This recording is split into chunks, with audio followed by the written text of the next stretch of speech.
This is Vinci Rufus here, the host for this segment. And with us, we have Sanjay Menon. It's an honor and pleasure to have Sanjay, who is the managing director for Publicis Sapient India. And before Sanjay comes on stage and talks, here's a small video that I wanted to run with regard to the XT Summit and the XT community in general.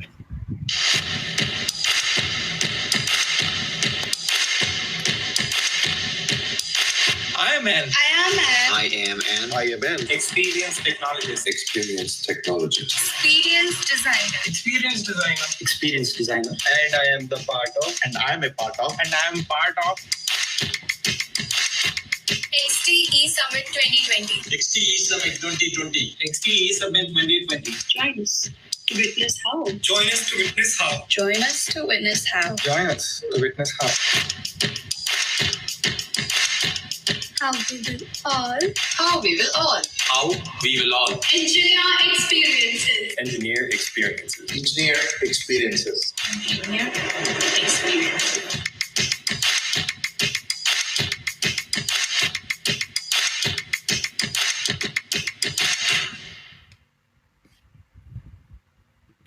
So that was a small intro video about how we have communities out here. And I'd like to have Sanjay come up on stage and talk to us about the role of communities in building world-class capabilities. Over to you, Sanjay. Hey, thanks, Vinci, and everybody else. And I couldn't have asked for a better bounce to get started with than that video, right? And this just brings back so many, even just memories of where we started this platform from. So at the very start, firstly, morning, good afternoon, good evening, I guess, because we do have a global audience here. And, the one thought I had as I was just watching that video play, Vinci, I don't know, you remember this, and others, when we started the XT Summit from, which was way back, many years back, from the thought that it was to, I think, just what this platform has become. And I think in its latest form, a truly global platform that's, I think, hugely inclusive, bringing in people from all over the world. I think it's absolutely awesome. So, great job. Everybody who's been part of this journey, as well as I think just taking it to its next, I think exciting evolution. In fact, this is also a great example of just the topic today, right? That what is the role of community as you start to think about world-class capabilities, and in fact, as I was just pondering over this topic, in terms of what to really cover here, one of the first thought that came to me was just what is community? Right. And as you think about it, community is really something that, since time immemorial, humankind has always wanted, because it's a sense of belonging. And you look for common characteristics, common interests, common passion. But community has always been also a way that people have found meaning in life, because you tend to identify and seek meaning in other people based on what you think are common interests or things that, will make you align and kind of, want to cohabit with.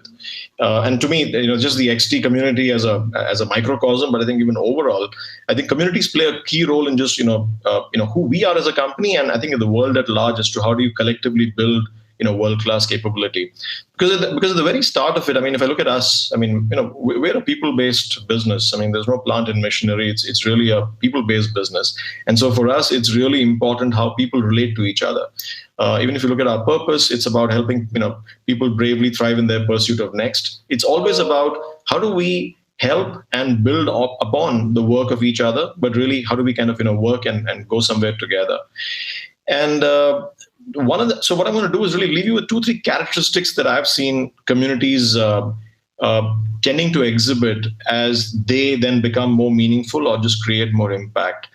I think to me, the first part about communities that really tend to go on to do bigger, better, I'd say more powerful things is that they become an ecosystem. And what I mean by ecosystem is, if you look at the classic definition of an ecosystem, it's that everybody is a producer or a consumer. And what that does is it allows everybody to get the sense of empowerment that they can actually create value, as well as make sure that they're going to as much feed off the value that's already created. And that's really key, because usually when you have a community where a few people are the producers and everybody else is expected to be the consumer, you're limited to just what those few people can do and how they can think. Whereas when everybody feels I have a chance to create an impact, as well as understand, get inspired, and emulate impact created by someone else, what you do is you create a far more exponential effect. So as you look at any communities, and as we look at building any communities, and I think again, I think the community that we are part of right now is a great example of that.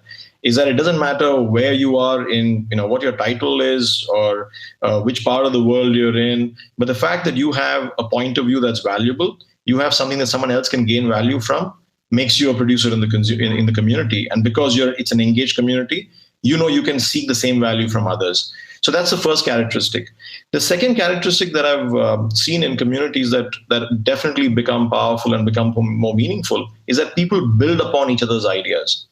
And there's a classic adage, and the reason that's important, in fact, is that we are moving very swiftly, if not already firmly, in an era where we're solving more complex problems than complicated problems. And one of the classic, I think, features of a complex problem is that we're really learning as we go along, because there isn't really a set pattern to what we're trying to solve, because it typically may not have been solved before. So what that would mean is we need to really be able to look at this collectively, and no one individual will have all the answers. Because as you look at complex problems, that typically the interrelationship between everything that's trying to be solved is too complex. And therefore, you need multiple people to think about what's happening, what could be happening, what do we try, what do we learn from that, and then how do we build on it. So as you move to a more complex environment of problem solving, you need the structure of a community where people are feeding off each other's ideas or building upon each other's ideas. What it also does is it creates a far more stronger collective, because we all may have different strengths. There are people who are great at ideating, but may not have the ability to operationalize. There are other people who have great power of organization to be able to actually articulate the thought, but may not be as strong on ideating.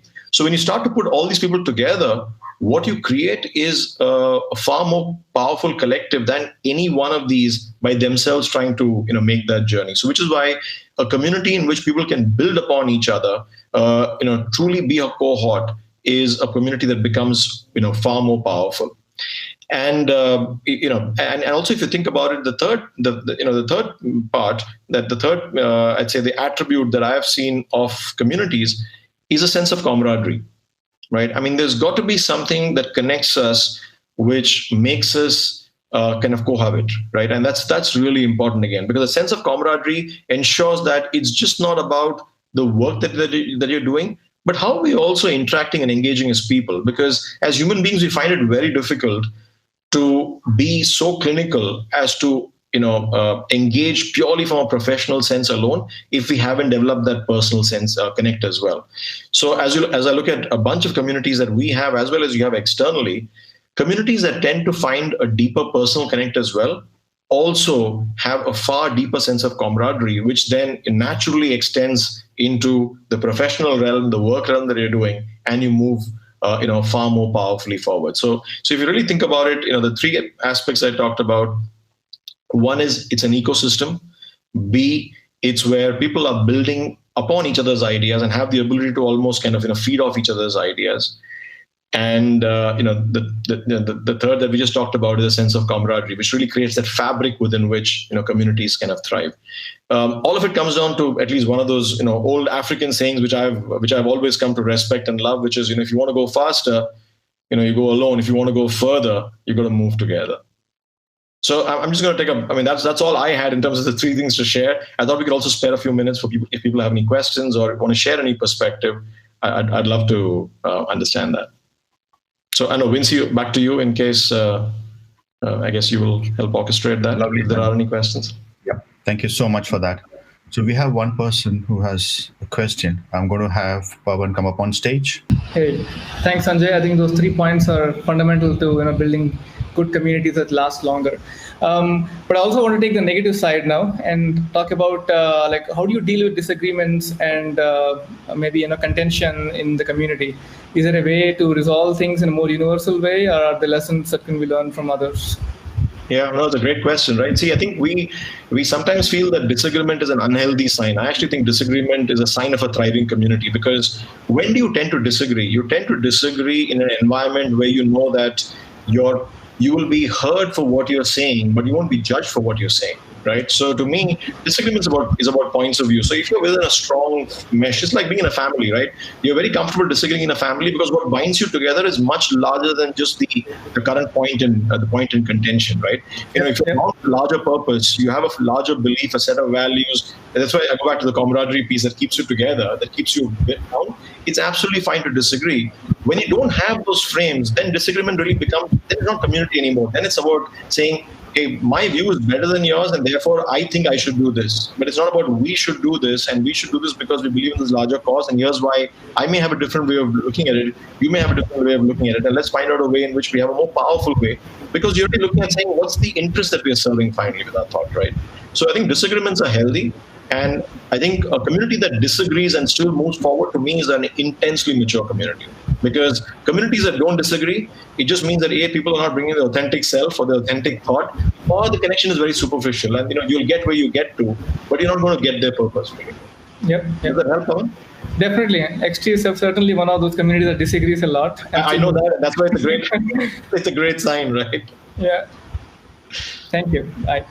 You're welcome. Thank you, Pawan. We have a couple of questions coming in more. Next is Rakesh Shivuri. Hey, Sanjay. I think that's a great point which you talked about. Having disagreements and still moving on makes a great community. I have a question for you, right? You have been in Sapient for more than 20 years, I guess, right now. So how do you deal with community scaling, right? This is like an orthogonal problem, right? It's very easy to have a very nice, comfortable, small community. But as the scale increases, we get new set of challenges, right? Disagreements being one of them, as you talked, as Pawan touched upon.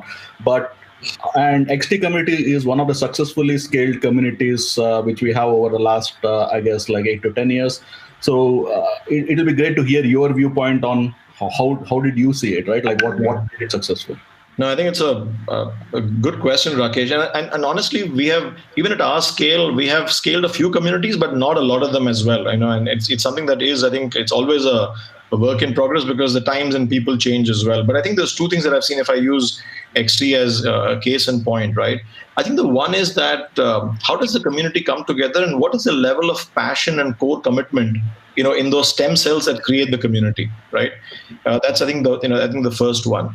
In terms of how strong is the community when it comes together, and does it come together because there is truly something you're excited about, or is it just about, hey, let's get together, it's a great idea, to saying, I deeply, passionately believe in this, and I'm excited about what it can achieve.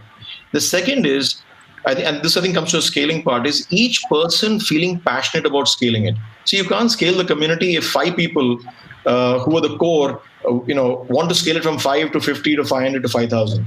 The only way you get to that is when every additional person coming in understands and engages with that same core thought, understands it, aligns to it, is excited by it, evolves it, but then feels the pressure almost, I'd say pressure I use the word very intentionally, to actually further the community and figure out, hey, who else are the like-minded people I can bring aboard this journey?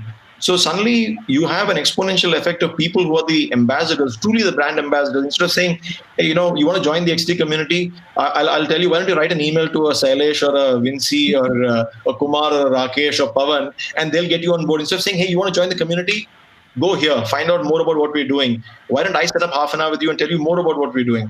That's when a community becomes a network, right? Because then you're really expanding. But each person is, again, passionate, and it's not about enrolling, but truly about expanding the community. I think that scaling factor, there's a very infectious way in which it needs to happen. I know in these times using the word infectious is a little dodgy, but I think that's what we need to get. And I find when that happens, there's magic. And if not, there is an excitement for a period of time, but then it just withers away because you can't carry that passion forward as you want to scale, but you just aren't able to create the same level of understanding and engagement in any kind of new people who come onto the community. Yeah, it makes a lot of sense, Sanjay. Thanks. Thank you, Sanjay. Thank you, Rakesh, for the question. Great. Just checking to see if there are any more questions coming in. Well, we just have a lot of good comments and they really like the talk. It was great. Great. I'm happy. I'm glad to help. All the best with the rest of the day ahead. I'm sure it's going to be an absolute zinger.